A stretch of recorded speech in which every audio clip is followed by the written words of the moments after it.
बेशर्मी से पाकिस्तान खुद ही दुनिया के सामने अपने बार बार कबूल रहा है कि उसका इतिहास आतंक के काले कारनामों से भरा रहा है। पहले पाकिस्तान के रक्षा मंत्री ने इस सच को स्वीकारा था और अब पाकिस्तान के पूर्व विदेश मंत्री बिलावल भुट्टो भी यही बात दोहराए हैं।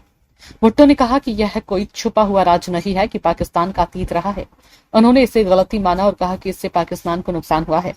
बीते दिनों ही पाकिस्तान के रक्षा मंत्री ख्वाजा आसिफ के भी खुले तौर पर कबूला था कि पाकिस्तान ने दशकों तक को दहशतगर्दों को बना दी। उन्होंने कहा था कि पाकिस्तान का दहशतगर्दी को सपोर्ट करने और टेरर फंडिंग करने का इतिहास रहा है। पाकिस्तान के पूर्व विदेश मंत्री बिलावल भुट्टो ने उनके रक्षा मंत्री के इसी बयान को लेकर के साथ एक न्यूज चैनल को दिए गए इंटरव्यू में सवाल किया।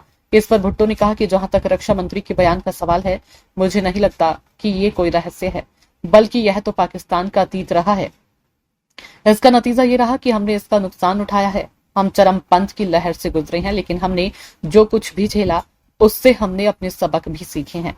उन्होंने कहा कि हमने इस समस्या को हल करने के लिए आंतरिक सुधार भी किए हैं। भुट्टो ने आगे ये भी कहा कि जहां तक पाकिस्तान के इतिहास का सवाल है, ये इतिहास है, यह ऐसा कुछ नहीं है जिसमें हम आज हिस्सा ले रहे हैं। ये सच है कि यह हमारे इतिहास का एक दुर्भाग्यपूर्ण हिस्सा है। इससे पहले पाकिस्तान के रक्षा मंत्री ख्वाजा आसिफ ने एक इंटरव्यू में कहा था, हम पिछले 3 दशकों से गंदा काम अमेरिका के लिए करते रहे हैं।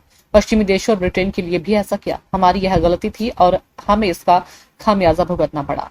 ख्वाजा आसिफ ने यह भी स्वीकार किया था कि लश्कर तैयबा के अतीत में पाकिस्तान के साथ कुछ लिंक मिले हैं।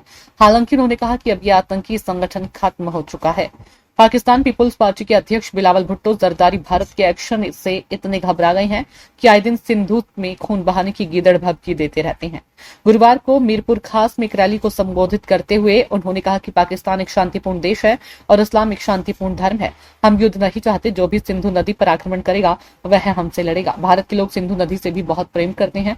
मोदी को सिंधु नदी का गला घोंटने की इजाजत नहीं दी जाएगी। हम चरम सीमा तक जाने के लिए तैयार हैं। सिंधु नदी से पानी बहेगा या खून बहेगा। इन बयानों ने एक बार फिर पाकिस्तान की कथनी और करनी में फर्क को उजागर कर दिया है। जहां एक और वहां के नेता आतंकवाद से जुड़ा अतीत स्वीकार कर रहे हैं, तो वहीं दूसरी ओर वे युद्ध की धमकियां भी दे रहे हैं। ऐसे में सवाल उठना लाजमी है कि क्या पाकिस्तान वास्तव में आतंकवाद से नाता तोड़ चुका है या यह सब सिर्फ एक कूटनीतिक दिखावा है। चैनल पर नए हैं तो वीडियो को लाइक, शेयर और सब्सक्राइब करना ना भूले। धन्यवाद।